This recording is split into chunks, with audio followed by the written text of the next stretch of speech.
story took place in California, most likely in the current time period. Indicators that this is a modern-day realistic fictional story. Pantito goes to school and is in year 7. He takes the bus, lives in a neighborhood. There are cars and pickup trucks. Francisco Jimenez was born in 1943 into a family of migrant workers moving around California. This story could have been set in that era. It could feasibly be any time in the last 50 years. Here in San Diego, you see people who fit the descriptions of Panchito, his papa, and Gabrielle, and as such, I am going to review the current child labor laws. Child labor laws in the agricultural industry. Farm workers are the key to the U.S. food system. We rely on their labor to put food on our tables. These workers lack basic rights, face exploitation, and live in fear of reporting abuses. Most horrifying is that a good deal of these farm workers are children.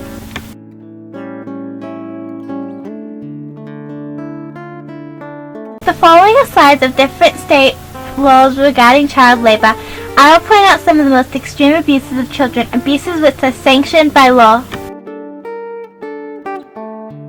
I want to assert the definition of exempt. It is a word used far too much in the following slides. Exempt meaning free from obligation or liability imposed on others.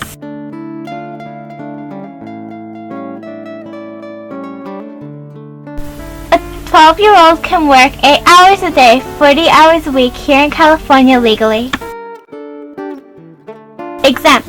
Delaware has no age restrictions. Let's get the 10-year-olds to work in Illinois. If you notice, proof of age is not required in a lot of the states. Nevada, no age restriction, no hourly restriction. New Mexico, no age limit. 12 in Minnesota and New Hampshire. South Dakota, no age limit. Wisconsin, 12-year-olds can go to work. Most states allow kids to work during the school week. Hours may vary. Legal exploitation of children legalized by the federal laws of the United States of America. These laws protect the farmers, giving them cheap labor with the sweat of children. Child labor laws should protect children.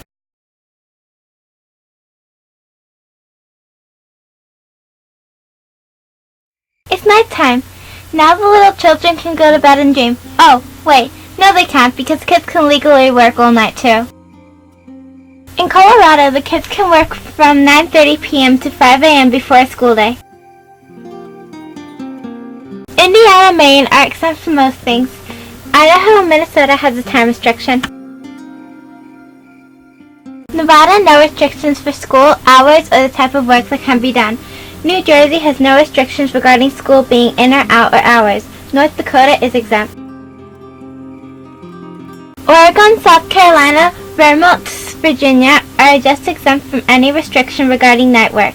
Utah, 9:30 p.m. to 5 a.m. before a school day can be waived with parental consent. These states are actually exempt from most of the child labor laws.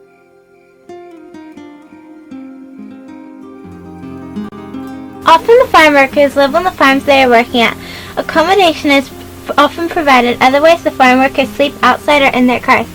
Federal and state regulations have been developed to ensure adequate and safe housing for farm workers. However, these regulations are not enforced. What good are they?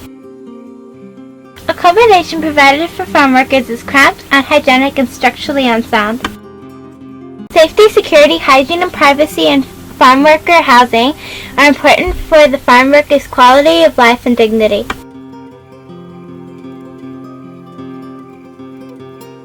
Child farm workers are exposed to potentially carcinogenic pesticides.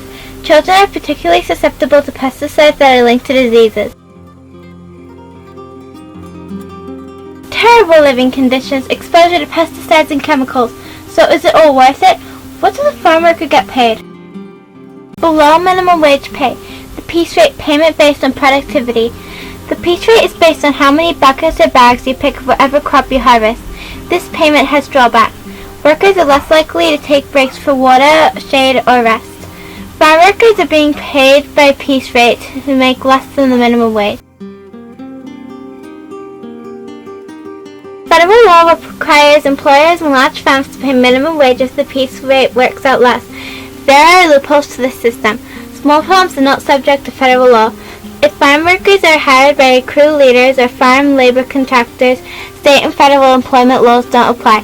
Farm workers often have wages stolen by their employer or supervisor. Once again, a law is only as strong as its enforcement. In the case of farm workers, labor laws are wholly enforced. Farm workers are paid very little or no wages and work under modern slavery conditions. Where there is poverty, there are people who will take advantage of it. Farm workers, including children, will continue to work under terrible conditions for inadequate pay until laws are passed to protect these people and the current laws and regulations are enforced.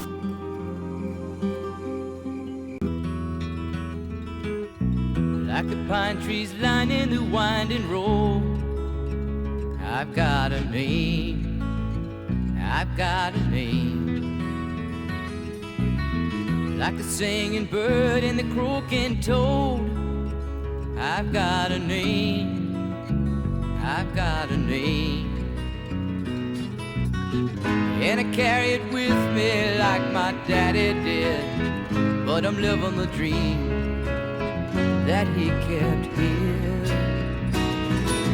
Moving me down the highway, rolling me down the highway, moving ahead so life won't pass me by.